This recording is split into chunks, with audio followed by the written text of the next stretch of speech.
올 한 해의 처음에 하나님이 만드신 나, 하나님이 원하시는 나, 그게 어디에 있을까요? 그게 예수 그리스도 안에서 발견되어져야 됩니다. 다른 데서는 나 자신을 발견할 수 없어요. 다른 데서 내 자신이 발견된 게 창세기 3장에 내가 주인 된 겁니다. 내가 하나님처럼 되는 것이고, 그러면서 육신적으로 보암직하고 먹음직하고 탐스럽게 한지라 그거 따먹는 거예요. 내가 주인 되고 싶어가지고. 우리는 피조물이기 때문에 내가 절대 주인 되면 안 돼요. 교회 안에서 내가 주인 되면 안 된단 말이에요. 그리고 실제로 그러자면은 치유를 받아야 되는데, 예수 그래서 우리가 무슨 치유를 받아야 되느냐? 에베소 2장 1절에 보면 허물과 죄로 죽었던 너희들 그래요. 죄 문제가 해결돼야 돼요. 허물, 자범죄가 해결이 돼야 되고, 이상하게 조상들로부터 내려오는 우상성긴 그 가문의 배경, 그게 해결이 돼야 된단 말이에요. 그래서 사도 바울은 허물과 죄로 죽었던 너희들 그래요. 교회 와서 다른 거 생각하면 안 돼요. 육신적인 거 생각하면 안 되고, 물질적인 거 생각하면 안 되고, 그래서 교회 와서 전부 다 넘어지고 자빠지고 하게 되는 것입니다.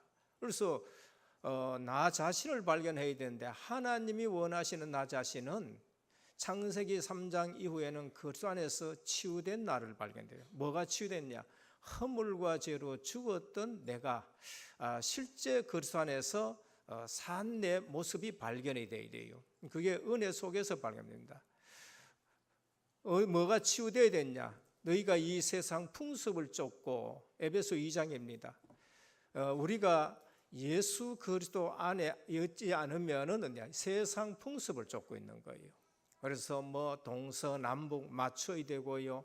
그 다음에 사주팔자 일집 맞춰야 되고, 궁합 맞춰야 되고, 몇 자리 맞춰야 되고, 뭐 온갖 것에 세상 풍습을 다 쫓는 그게 뭔가 하면은 3절에 보면 본질상 진노의 자녀라. 에베소 2장 3절.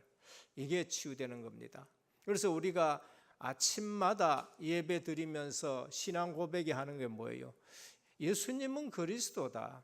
모든 문제 해결하셨다는 거예요. 예수 그리스도가 아니면은 절대 해결되지 않는 문제가 있는데, 그게 하나님 떠난 문제입니다. 하나님 만날 길이 없어요. 공자도 모르고 석가도 모르고 뭐 속아가지고 이 말 저 말 하고 귀신 들려가지고 이 말 저 말 하지, 하나님 만나는 길은 절대 없어요. 그래서 하나님 만날 길 대신 그리스도를 보내신 줄 믿습니다. 선지자예요. 그래서 그리스도 아니면은 절대 하나님 못 만나는 겁니다.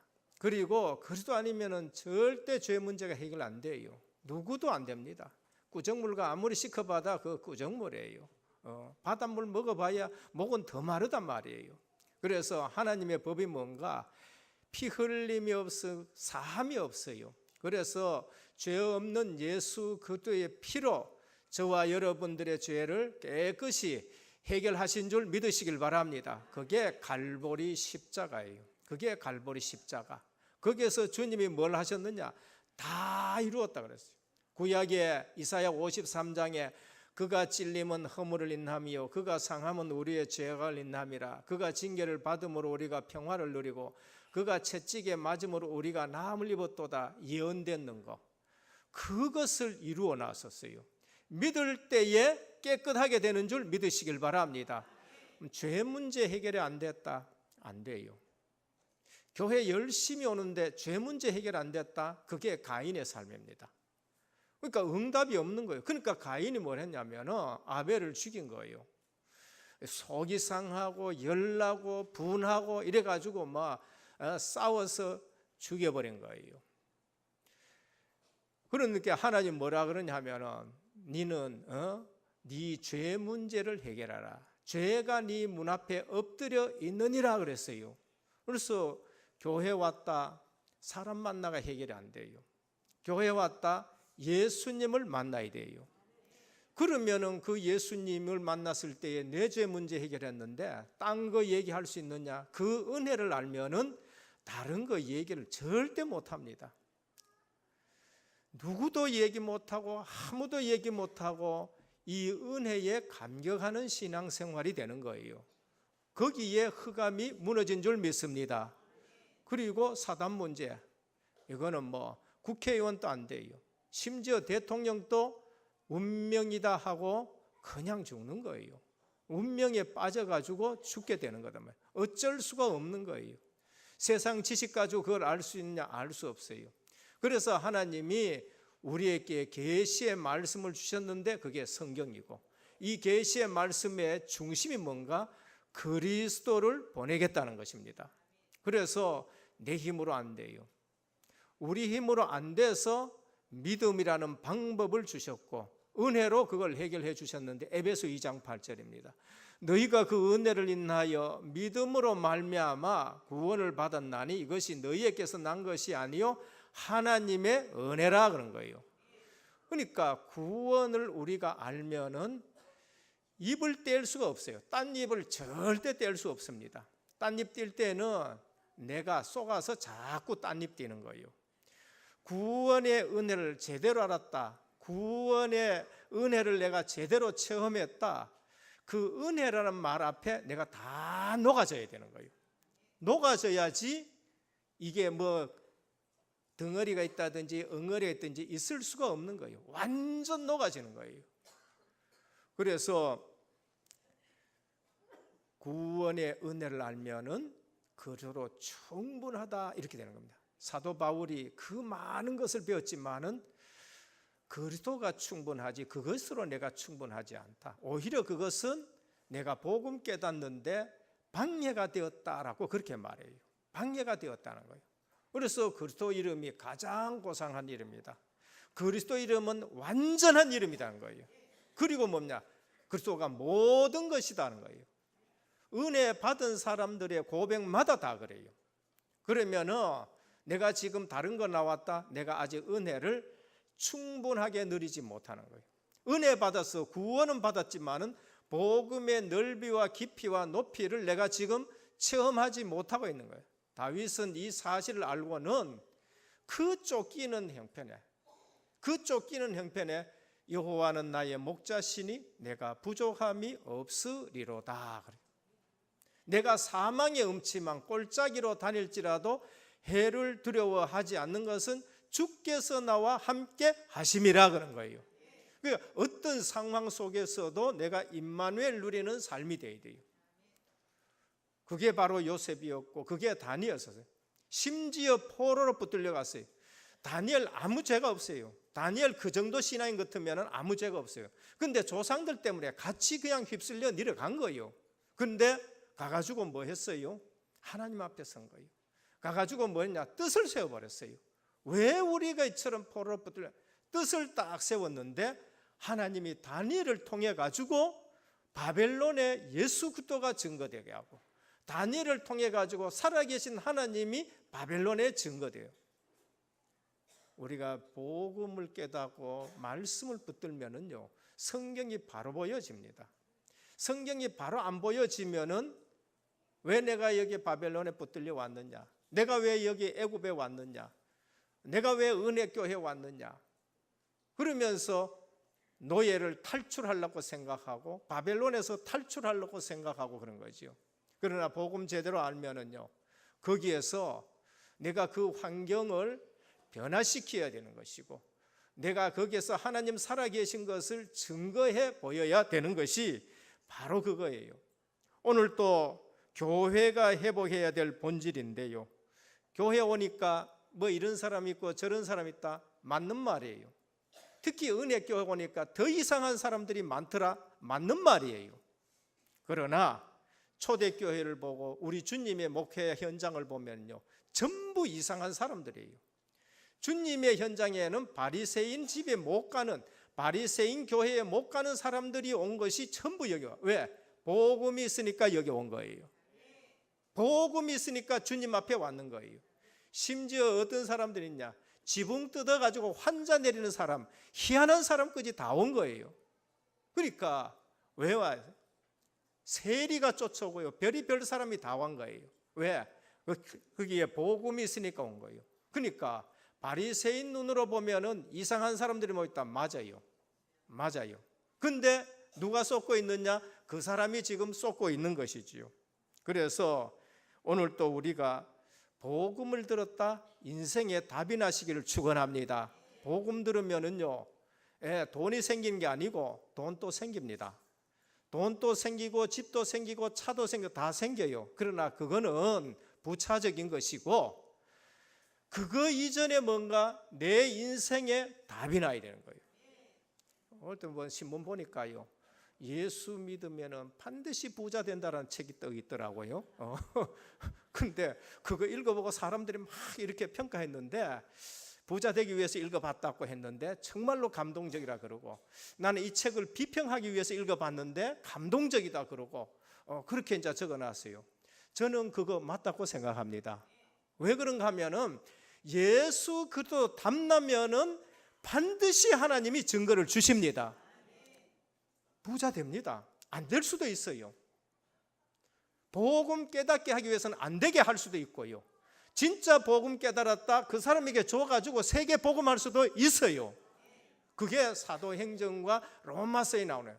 진짜 복음 깨닫는 사람에게는 하나님이 주셔가지고요, 보호자, 동력자, 식주인, 동기 이상한 사람한테는 하나님이 안 줘서 복음부터 깨닫게 하는 거예요. 그러니까 우리가 빨리 아셔야 돼요. 왜 내가 산업으로 성공해야 되느냐? 이유가 제대로 분명해야 되는 거예요. 오늘 또 저는요, 복음 깨닫고 나니까요, 인생에 답이 나요. 그렇게 행복할 수가 없어요. 그렇게 행복할 수가 없는 거예요. 그리스도로 충분하구나.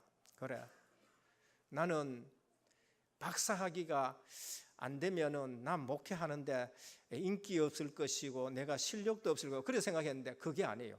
박사학위 상관없이 복음 가지면은 얼마든지 목회할 줄 있는 줄 믿으시길 바랍니다. 이게 안 되면은요, 박사학위를 받았는데도 목회가 안 돼요. 그러니까 우리가 복음을 깨달았다, 이게 무슨 말인지를 알아야 되는 거죠. 이걸 모르면 교회 안에서요, 자꾸 문제 일으켜요. 집사면 집사로서 문제 일으키고, 장로면 장로로서 문제 일으키고, 심지어 목사면 목사로서 문제를 일으킨다니까요.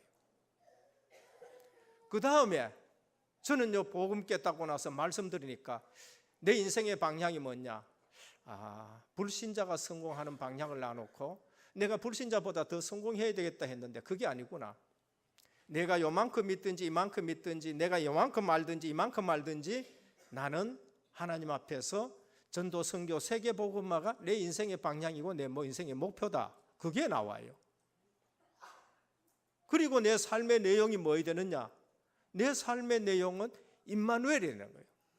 분명히 주님은 제자들에게 땅 끝까지 이르러 증인이 되리라 하셨고, 성령이 임하실 것이라고 말씀하셨고, 제자들에게는 내가 세상 끝날까지 너희와 항상 함께 있으리라 하셨습니다.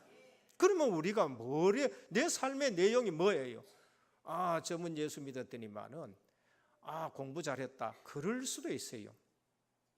부자 됐다, 그럴 수도 있어요. 병 나았다, 그럴 수도 있어요. 그게 다가 아니에요.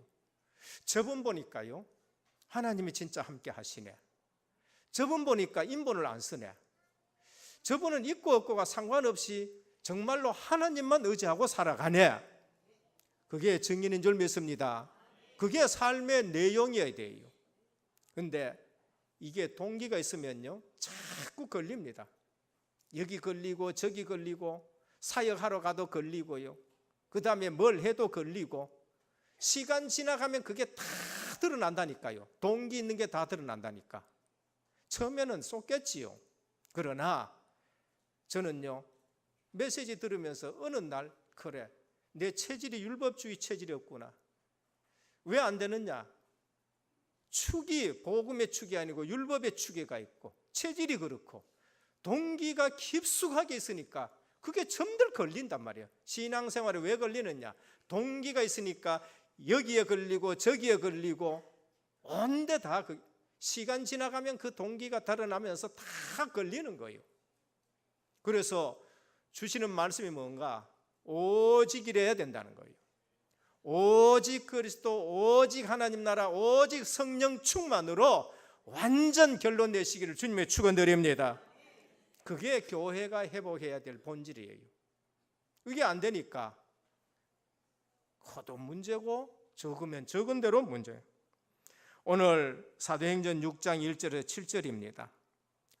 초대교회는 우리에게 뭐를 시사하느냐? 사람은 적었어요. 120명.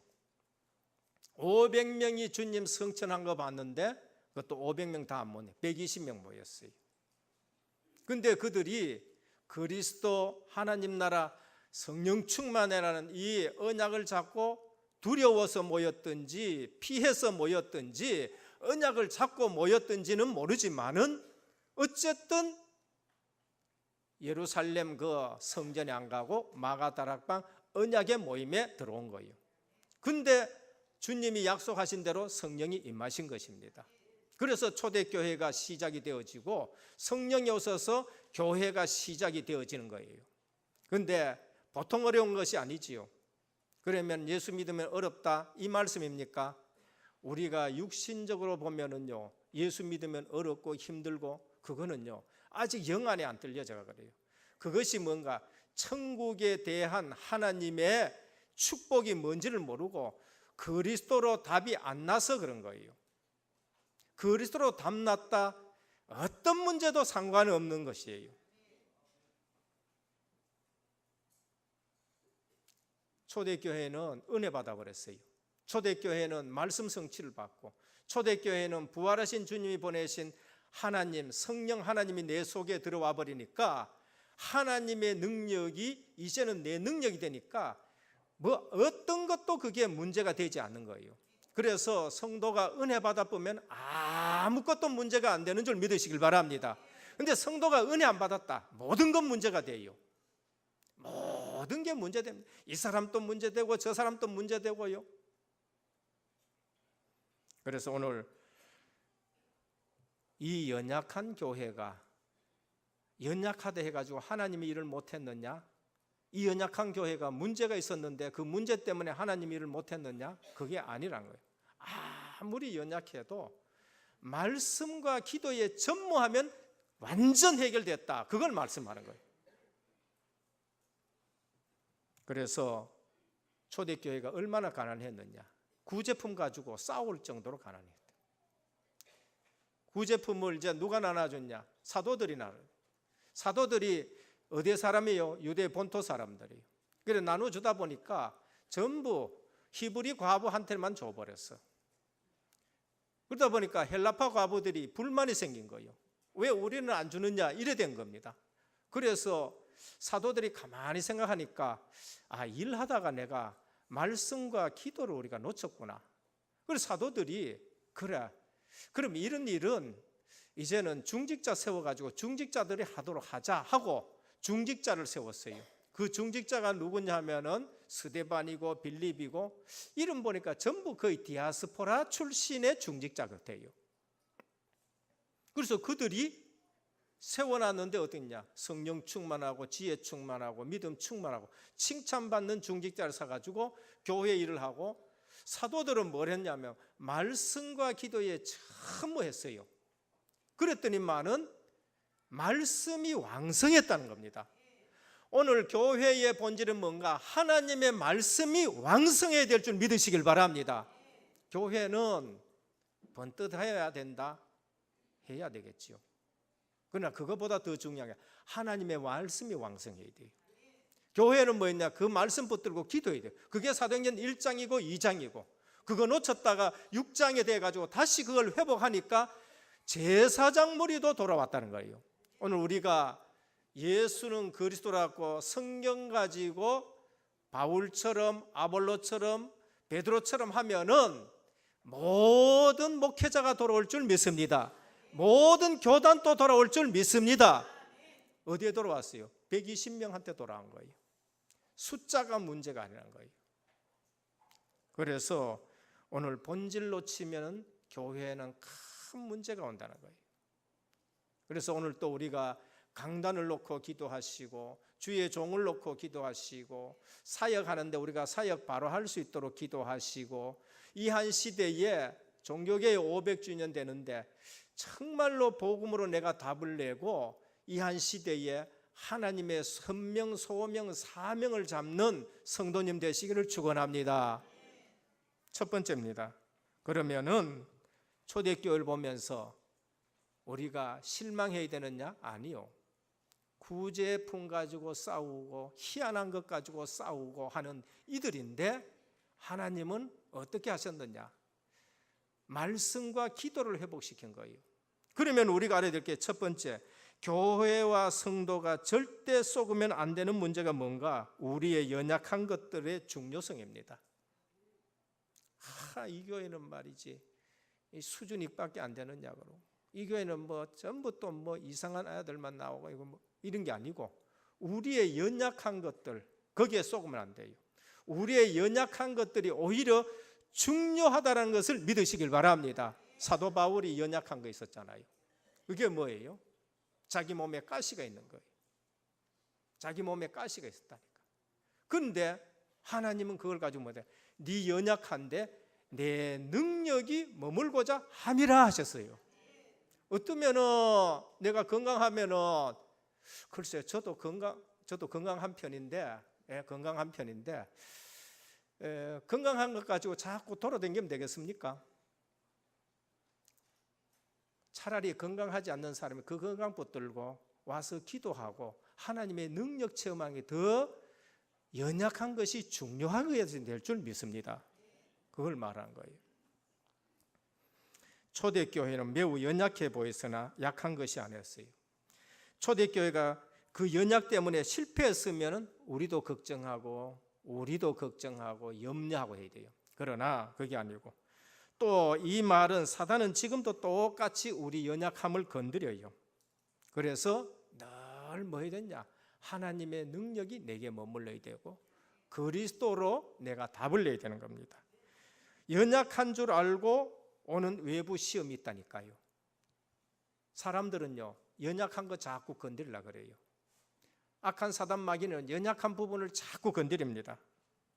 그래서 초대교회가 120명밖에 안 되고 저것들 갈릴리 출신이고 디아스포라고, 그러니까 연약하다고 사단과 교권과 모든 단체들이 자꾸 건드려요. 무서운 비판 빨리 아셔야 됩니다. 그거 어느 날 일시에 무너진 줄 믿으시길 바랍니다. 이번 핵심 때도 그러더라고요.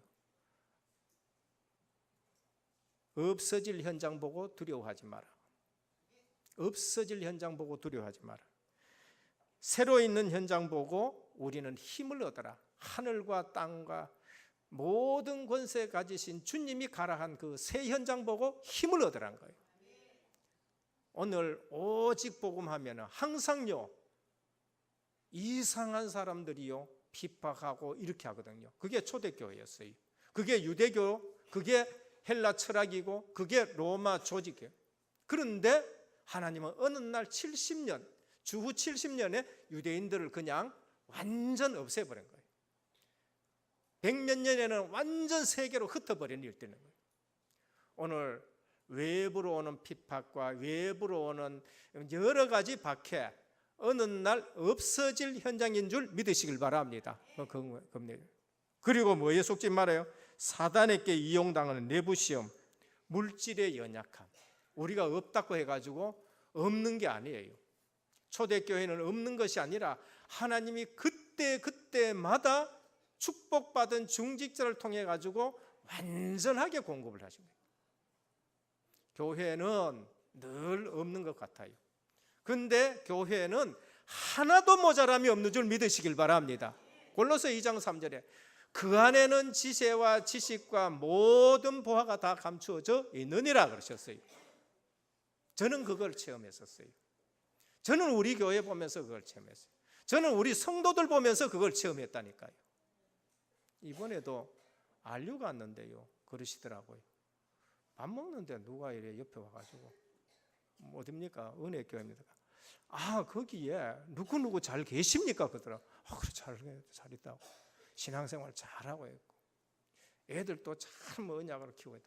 그런데 하는 말씀이 지난주에 강단의 말씀과 똑같은 말씀. 그분요, 제가 처음 복음을 전했다는 거예요. 결혼하기 전인데 제가 복음을 딱 전했다. 근데 이분이요, 복음 듣더니 내 어릴 때 신앙생활 했는데 내가 이제 곳에 신앙생활을 못하고요. 목사님 너무 감사합니다. 그러면 울면서요, 그 복음을 사랑하는 걸 표현하고, 그래서 자기 교회 와가지고 신앙생활을 하는 거예요. 근데 교회가 이게 예배당도 제대로 안 되고 다락방 초창기니까 저거 하고 하니까 이분이 뭐였냐면, 목사님 내 있는 전 재산 다 드리겠습니다. 그땐 결혼 안 했었으니까 처녀니까 그거 얼마 되겠어요? 그 당시에 2천만 원이라 그러면 자기 집 전세예요. 그거를 갖다가 목사님한테 그냥 딱 드리면서 내가 있을 곳이 없으니까, 그러나 교회를 딱 하고 나면은 방 한 칸은 내게 주십시오. 그럼 처녀니까 혼자. 그래서 잘하다가 그렇게 결혼해가지고 어느 날 대구 간다 했는데 어느 날 대구 와가지고 우리 교회 와 있더라는 거예요. 우리가 빨리 아셔야 돼요. 교회는 없는 것 같지만은 없는 것이 아니에요. 하나님이 항상 언약과 기도 속에 있는 교회에 하나님은 다 주실 줄 믿으시길 바랍니다. 우리가 속으면 안 돼요.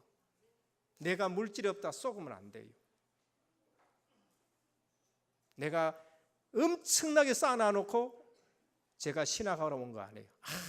아무것도 없이 왔어요. 그러나 하나님은 다 채워주셨고 우리 교회 다 채워주셨고, 저는 그분 보니까 하나님이 또 채워주시고, 그러면서 하나님이 입히시고 먹이신 줄 믿으시길 바랍니다. 우리 연약한 거, 우리 있는 없는 거 여기 쏘면 안 돼요. 교회는요, 미래 현장인 디아스포라의 중요성을 알아야 돼요. 지금 예루살렘 교회는 15개 나라에서 사람들이 왔어요.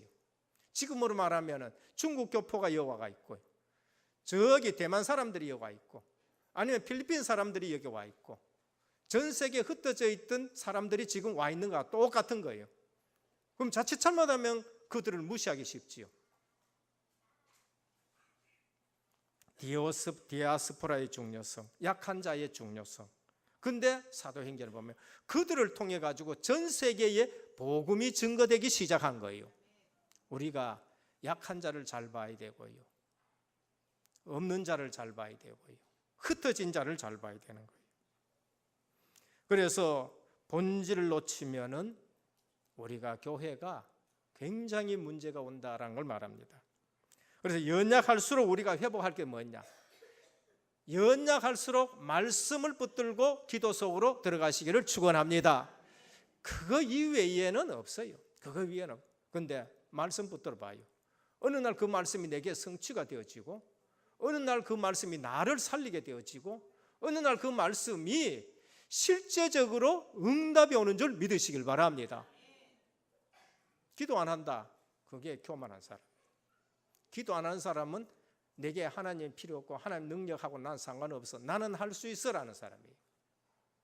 저는 사업할 때에 와서 꾸준히 기도하시면서 그 하고 나서 하시는 사업 내가 봤거든요. 하나님 축복하는 걸 제가 봤어요. 둘째입니다. 성도와 교회가 항상 회복할 것, 그게 개혁신앙입니다. 항상 회복한다, 항상 고친다, 그게 개혁신앙이에요. 초대 교회의 성도들의 시작이 뭔가? 사도행전 1장 언약입니다.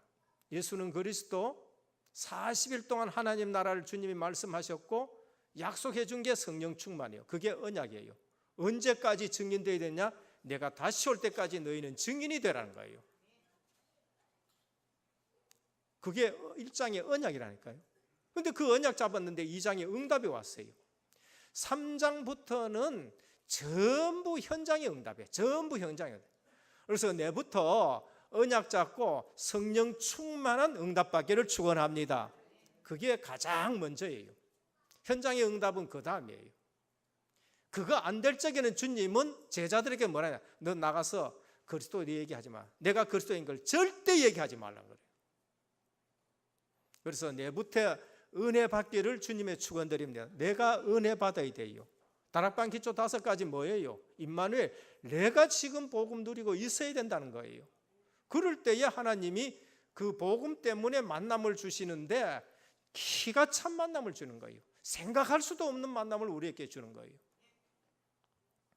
그래서 성도와 교회가 항상 누릴 거 뭔가? 1장 언약이고 2장 방법이 기도고 3장부터는 영안이 열려져 있고 4장부터는요 모든 현장이 응답이에요. 그래서 오늘 또 언약을 붙들고 있으면은 실제적으로 그 언약이 내게 성취되는데 기도 속에서 성령이 역사하시며 성취되는 걸 볼 수 있습니다. 오늘 또 5장에 지난주에 문제 있었지요. 그러나 사도들의 권위가 높아지고 오늘 또 뭡니까? 오히려 말씀과 기도에 전무해야 된다는 사실로 바꿔지면서 말씀이 흥왕하게 되는 거예요.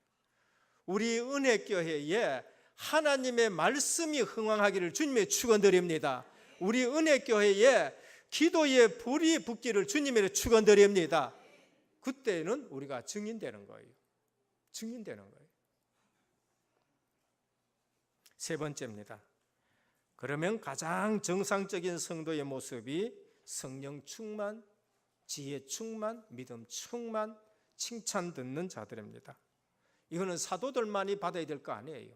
주님은 너희는 가서 모든 족속으로 했어요. 모든 성도가 받아야 될 것이 성령 충만입니다.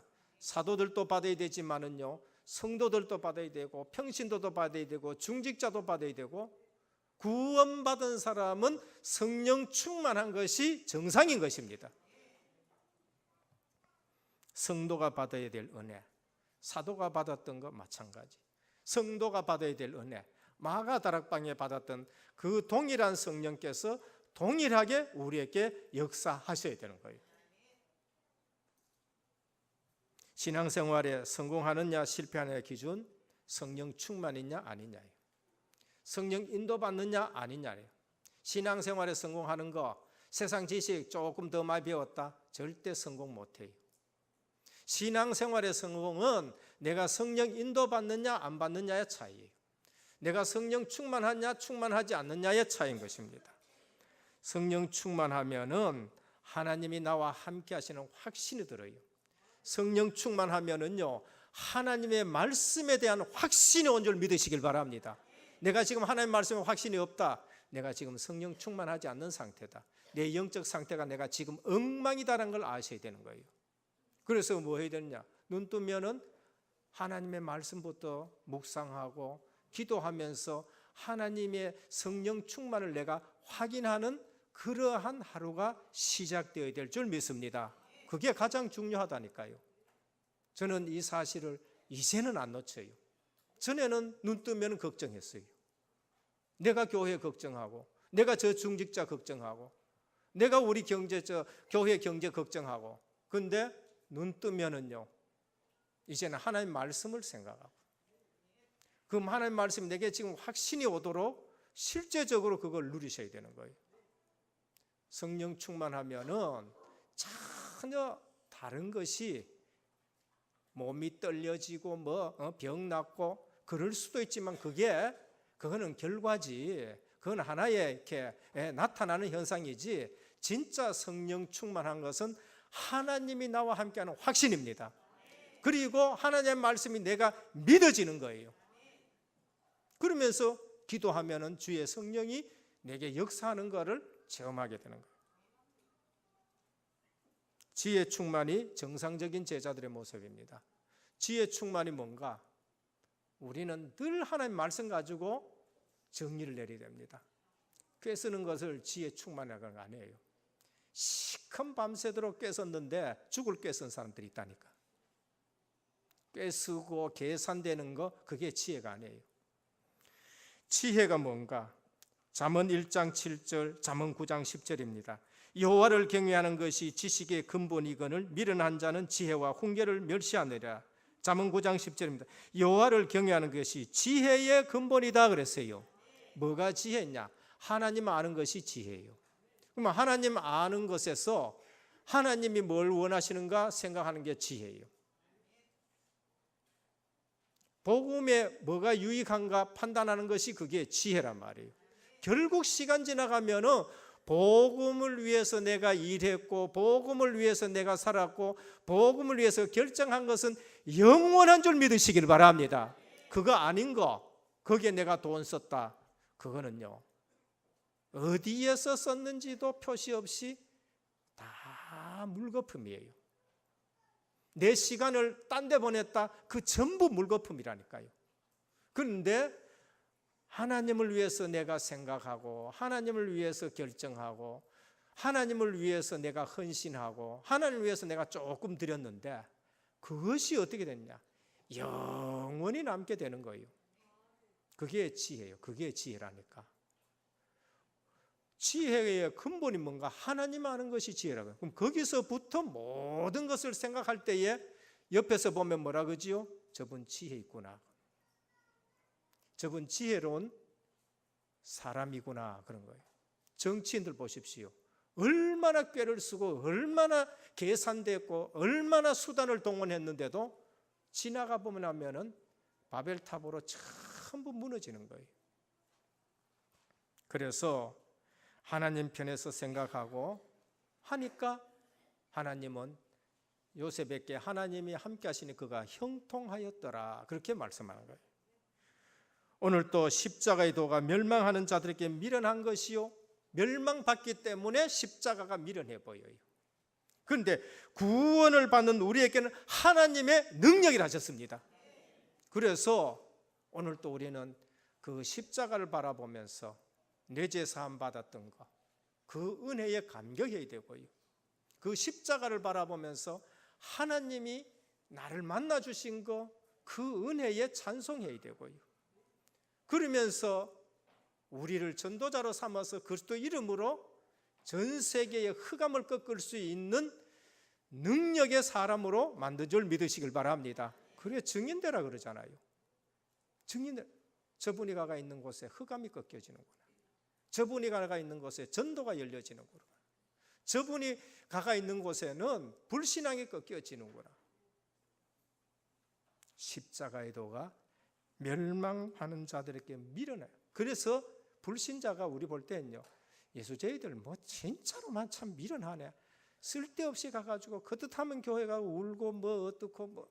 근데 시간 지나가 보면 누가 미련해요? 저들이 미련한 거예요. 믿음 충만은 정상적인 것입니다. 믿음이 뭔가? 하나님의 말씀의 약속을 믿는 거예요. 이 사람 믿고 저 사람 믿고 그거 아니고, 믿음은 내가 가가지고 뭐 일하고 저 일하는 거, 그거 믿음 아니에요. 어느 날 그 일 하던 사람은 없어졌어요. 저는 보니까요, 앞장서서 뭐 일하던 사람은 없어진 사람 참 많아요. 그 사람은 어떤 사람이에요? 하나님의 약속의 말씀은 안 붙들고 일한 사람이라. 다락방 안에서도 그렇고요, 심지어 임마누엘 교회에서도 그렇다. 임마누엘 교회에서도요, 난 뭐 유목사님 오른팔이 어느 날 없어버렸어. 그래가지고 유목사님 옷에 장애인 되는 것 같기도 하고, 유목사님 오른팔이 딱 한 사람이 없어졌으니까 장애인이죠. 목회자 장애인 만들지 마시길 바랍니다. 그게 뭐냐? 일로 믿음을 나타내는 건 아니에요. 믿음은 하나님의 약속을 붙잡고 믿는 것이 믿음이에요. 그래서 내 죄 사함 받았고 내가 하나님의 자녀가 됐고 하나님의 능력을 믿고 하나님 나라의 배경을 믿고 지금 성령의 인도를 믿고 하나님의 약속의 말씀을 믿는 것이 믿음 충만인 것이에요. 우리는 구원에 대한 믿음을 확신하셔야 돼요. 하나님의 능력에 대한 믿음 확신해야 되고, 하나님의 계획에 맞거나 60억 인구가 말려도 그걸 해야 돼요. 하나님 말씀이 아니다, 저는 자주 말합니다. 60억 인구가 하라 해도 저는 안 해요. 왜냐하면 하나님 말씀이 아니기 때문에. 제가 신학 올 때도 그랬어요. 전부 다 말린다니까. 전부 다 말려요. 45 돼가지고 이제 지금 신학해가지고 52 돼가 목사 안수 받고 애 너희 데리고 뭐 어떻게 하겠느냐. 하나님이 부르면 와야 되는 거예요. 그게 모세였었어요. 그게 모세였었어요. 하나님이 말씀을 주시면은 선지자는 돌에 맞아도 선포를 해야 돼요. 그게 예레미야 1장 9절이에요. 예레미야야, 내 말을 입술에 두었다고 하셨어요. 그럼 우리는 현장 나가서 뭘 말해야 돼요? 하나님의 말씀을 그대로 선포해야 돼요. 사람 두렵습니까? 이사야 40장 6절에서 8절 한번 봐봐요. 이사야야, 산 위에 올라가 외쳐라. 뭐라고 외칠까요? 모든 육체는 풀과 같다. 그 모든 영광은 들의 꽃과 같다. 푸른 마르고 꽃은 시드나 여호와의 말씀은 영원히 서리라 외쳐라는. 사람이 두렵습니까? 이 말씀 붙드시기를 주님의 축원드립니다. 저는 강의하러 가다 보니까 어떨 적에는요, 저보다 똑똑한 사람이 있고, 어떨 적에는요, 뭐 파나마 이런 데 가면은 신학자들도 앉아 있고 그래요. 저는 그 말씀을 묵상해요. 그 말씀을 이사야야 외쳐라. 뭐라고 외쳐? 모든 육체는 풀과 같다. 그 모든 영광은 들의 꽃과 같다. 푸른 마르고 꽃은 시드나 여호와의 말씀은 영원히 서리라. 사람은 아무것도 아니에요. 그 사람도 하나님 말씀 붙들어야 되는 거예요. 그 사람이 갖고 있는 영광도 어느 날 무너지는 거예요. 그래서 하나님 말씀 붙든 자는 하나님 앞에 쓰임 받게 되는 거예요. 교회 안과 교회 밖에 당연히 칭찬 듣게 되겠지요. 말씀 충만, 지혜 충만, 믿음 충만, 성령 충만. 결론입니다. 본질 회복한 교회와 성도는 어떻게 되느냐? 세상이 감당치 못해요. 세상이 감당치 못해요. 히브리서 11장 38절입니다. 많은 성도들의 이름이 나오고 많은 인물들이, 구약의 인물들이 나와요. 그런데 뭐라고 하셨냐? 세상이 감당치 못했다, 그렇게 말씀합니다. 오늘 우리는 진정으로 교회가 본질 회복하면은 지산동이 감당치 못하는 은혜교회가 된 줄 믿으시길 바랍니다. 지산동뿐만이 아니에요. 한국이 감당치 못하는 교회가 돼요. 그래서 저는 먼저 답을 갖고 있어요. 뭐냐? 역사를 주도하는 교회다운 교회. 우리 은혜교회는 앞으로 21세기의 역사를 주도하는 교회가 될 줄 믿으시길 바랍니다. 그런 인물들이 나와요. 그런 인물들이 나와야 원로 목사님과 저희의 목회가 성공하는 목회가 되는 거예요. 교회는 항상 뭐였냐? 역사를 주도했어요. 적었지만은 역사를 주도한다니까요. 그래서 개혁교회가 역사를 주도했는데 유럽의 역사를 바꾸고 세계 역사를 바꾸는 거예요. 오늘 우리가 RUTC 운동 역사를 주도하는 일이에요. RTS 역사를 주도하는 교역자를 배출하는 것이고, RU는 미국과 전 세계의 역사를 바꾸는 그러한 것을 하는 거예요. 그래서 우리가 이제는 선교원도 해야 되고요, 앞으로 뭐 대안학교도 해야 될 것이고, 모든 것을 지금 받을 응답이 너무나도 많은 거예요. 그거 안 보여서 중직자들이 은혜교회의 중요성을 지금 모르는 거예요. 은혜교회의 지금 중요한 시간표를 지금 모르고 있는 분들이 있다는 거예요. 그래서 오늘 또 정말로 이상한 것 가지고 다투고 싸우는 교회인데 뭐를 회복했어요? 우리는 말씀과 기도에 전무하리라 하셨어요. 그거는 사도들만 해야 될 것이 아니고 성도들도 다른 거 다 내려놔놓고 뭐 해요? 말씀과 기도에 전무하시면은 모든 거 회복될 줄 믿으시길 바랍니다. 그래서 다른 거 버릴수록 이익이고 빨리 생각을 바꿀수록 축복인 줄 믿으시길 바랍니다. 그래서 생각, 우리 각인, 뿌리, 체질, 이걸 늘 말씀하는 거예요. 창세기 3장 거, 창세기 6장 물질주의, 그 다음에 창세기 11장 성공주의, 사도행전 13장 역술인, 사도행전 16장 귀신문화, 19장 우상문화, 전부 여기에 다 빠져 있는 거예요. 그걸 가지고 교회 와가지고는 그거 들었던 거 그거 가지고 생각하니까 안 맞아 들어가는 거예요. 거기다가 6가지 시간표 속에서 오늘 또 초대교회에 아무것도 없었습니다. 이상한 사람들이 모였지만은 말씀과 기도에 전무할 때에 큰 제자의 무리가 일어났다고 하는데, 우리 은혜교회가 우리 모든 중직자와 우리 모든 성도님들이 이 축복 누리시기를 예수 그리스도 이름으로 축원드립니다. 아버지 하나님 감사합니다. 허물과 죄로 죽었던 저희들입니다. 이 세상 풍속을 쫓던 저희들이었습니다. 본질상 진노의 자녀라 가지고 늘 불안하게 떨던 저희들이었습니다.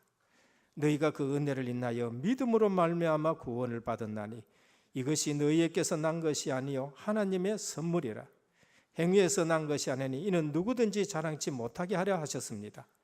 오늘 또 은혜가 무엇인지 아는 우리들이 되게 하옵소서. 죄 문제 해결해 주시고 하나님 만나는 길을 열어주셨고 흑암 사단이 꺾여지는 이 축복의 대열에 서게 해주셨는데 신분 권세 가지고 살아가는 저희들이 다른 것에 각인되지 않게 해 주옵시고 오히려 우리 연약한 것을 가지고 말씀과 기도가 회복되어지는 교회가 되게 하시고 우리 모든 성도님들 되게 하여 주시옵소서. 우리 주 예수 그리스도 이름으로 간절히 기도드립니다. 아멘.